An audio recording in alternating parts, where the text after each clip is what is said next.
বিসিবির আপনার আম্পায়ারিংয়ের এইসব বিষয়গুলোকে প্রশ্নবিদ্ধ করে।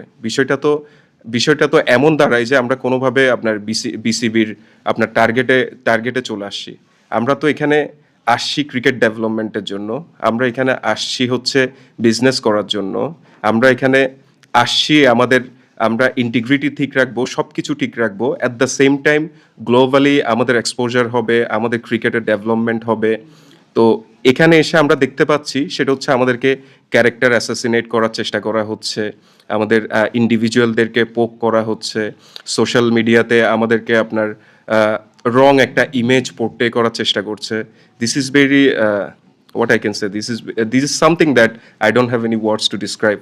শুনলাম আপনার একজন ক্রিকেটার কিরকম ইন্টিগ্রেটেড ইউনাইটেড প্লেয়ার কর্মকর্তা সেভাবে চার্জ করছে ম্যাচের আগে, হয়তো সে প্যাট করছে এই সময় আফটার ম্যাচ, নিশ্চয়ই এগুলো তো আপনারা মানে টিমমেটরা আপনারা কি প্রতিবাদ করেন না ওইখানে, যেটা কেন করা হচ্ছে? বা বিসিবিরও তো লোকজন আছে, বিপিএল যারা দেখছেন হয়তো বা অনেক বড় কাজ করছেন, প্রেসিডেন্ট আর সদস্য সচিব তারা ক্রিকেটকে মানে অনেক উপরে নিয়ে যাচ্ছেন দেখে তারা এখানে থাকতে পারছেন না, কিন্তু অন্যরা তো আছে, তাদেরকে আপনারা কিছু বলেননি বা তাদেরকে অভিযোগ বলে জানান না? সামনাসামনি কথা হয়। দেখেন, আমাদের মোস্ট অফ দ্য ইনসিডেন্ট ঘটেছে রংপুর ম্যাচের আগে। রংপুরের সঙ্গে খেলার আগে কিন্তু আগে থেকেই কিন্তু আমার টিমের উপর একটা কন্টিনিউয়াস একটা শুরু হয়ে গেছে। তো যখন আমাদের ম্যাচটা হয়ে যাওয়ার পরে তার আগের দিন কিন্তু সাইফকে চার্জ করেছে আপনার ইন্টিগ্রিটি ইউনিট আকসু।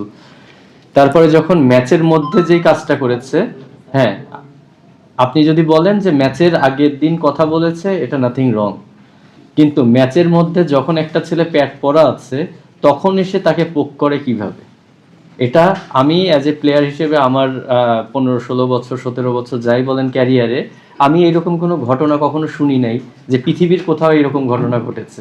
এটা হওয়ার পরে আমি মিঠু ভাইকে ফোন করেছিলাম, ফোন করে বলেছি যে আমার আসলে জানা নাই যে এরকম কোনো রুলস আছে কি না, যদি থেকে থাকে তাহলে আমাকে একটু আপনি প্লিজ কারেক্ট করেন।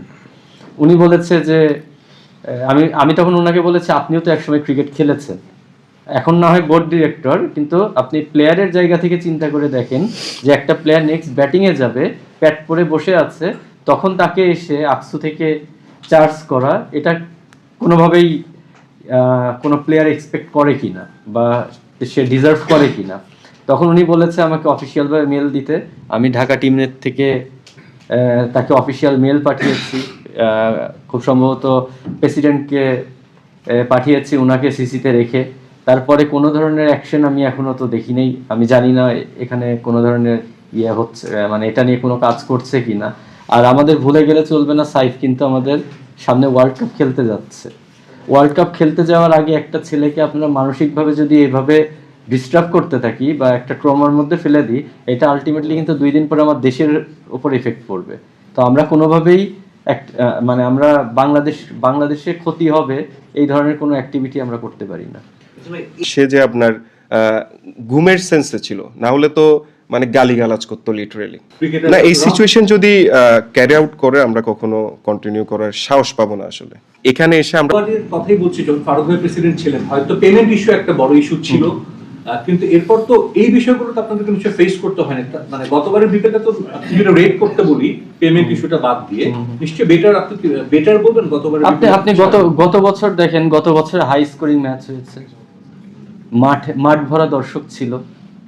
এখন মিরপুরে খেলা হয়েছে, সিলেটে খেলা হয়েছে, চিটাগাংয়ে খেলা হয়েছে, আমরা 3 জায়গায় পুরো গ্যালারি ভরা দর্শক পেয়েছি। কিন্তু এই বছর দেখেন সিলেটে খেলা হচ্ছে, সিলেটে নর্মালি কখনো আমি গ্যালারি খালি দেখি না, কিন্তু এখন দেখেন আমরা কিন্তু আর দর্শক খুঁজে পাচ্ছি না।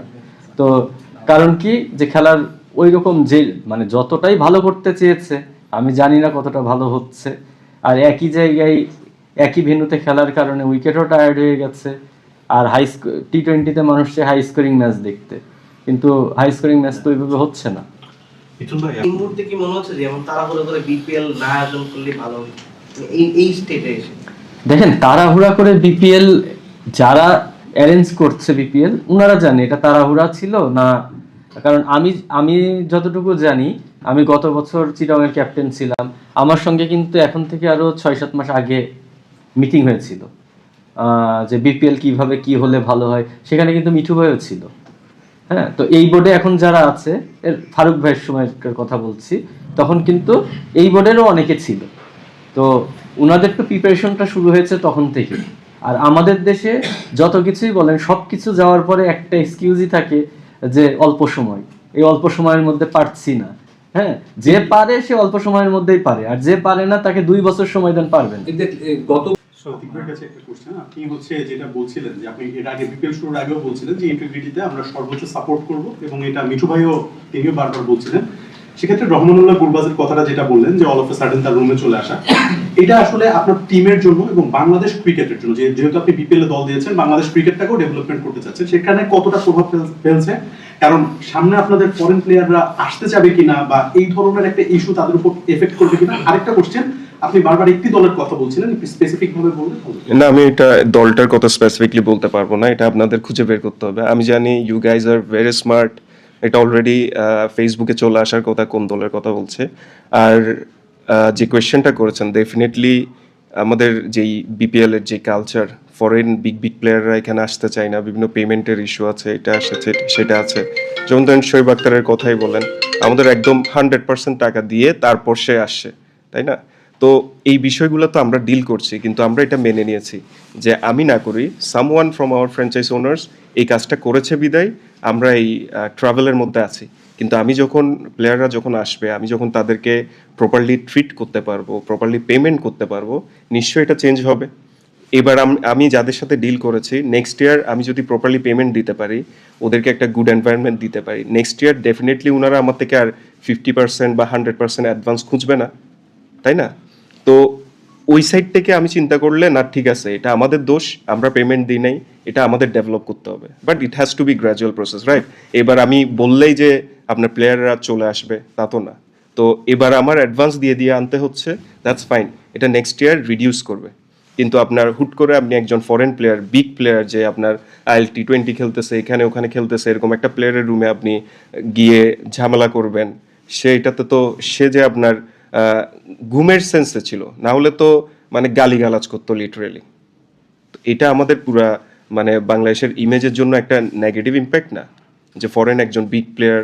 আমি আরো অনেকজনের কাছে গিয়েছে, আমি তাদের নাম বলছি না, কিন্তু আমি স্পেসিফিকলি গুরবাজের কথা বলছি, কারণ সোফার পুরো বিপিএল এর মধ্যে best batsman, one of the best batsman তো গুরবাজি, তাই না? নিশ্চয়ই তার রেপুটেশনও তেমন।